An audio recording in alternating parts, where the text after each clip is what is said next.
Back with another installment of history they'd rather you forget, just in time to jumpstart and kick off the start of Black History Month. And do it how only we could do it in style and do it the right way. Through us learning and exploring our history told by us. I love being a Black American. We have such a rich and unique culture. Today we're going to be talking about one of the first Black banks, which was the Freedman Bank, which technically wasn't a Black-owned bank at all, because the white power structure was the owners and controllers of it. Black people were just the face, the target consumer base, to get Black folks to stick their hard-earned money into the bank. But nonetheless, it's still one of the greatest atrocities in our Black history, and it still is a part of our Black history. Never let them convince you that things weren't specifically designed and done to hurt, disenfranchise, and undermine Black people's success. Imagine how much further we as Black folks would be if we didn't have a system working against the success of our people. Then, now, and still on up until this point. And if you need proof and evidence of this, look no further than the Navy Federal Credit Union. Just a little bit ago, that was denying Black folks loans that were more than qualified and giving loans to their less qualified white applicants. So with that being said, let's get off into it. At the end of the Civil War, President Abraham Lincoln promised all Black folks 40 acres and a mule, to which we know this promise was never kept. Instead of that, they pulled the okie doke on us, a trick bag, a scheme we gonna call it, in the Freedman's Bank. Black Union soldiers were getting bonuses left and right, and the bank was sold to the Freedman brothers and sisters as, this is better than giving you land.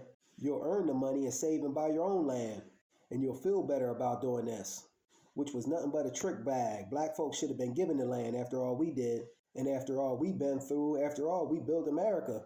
The amount of trickery and devilishness that went into the Freedman Bank. The Freedman Bank was owned and managed by all white wealthy businessmen. Insane. So it was never a truly Black-owned bank at its core.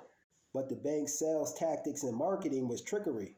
They used images like Abraham Lincoln and General Grant. So Black folks were tricked and fooled into thinking that these are the people that freed us. So they put their hard-earned money into the bank. Insane. In all actuality, we freed ourselves.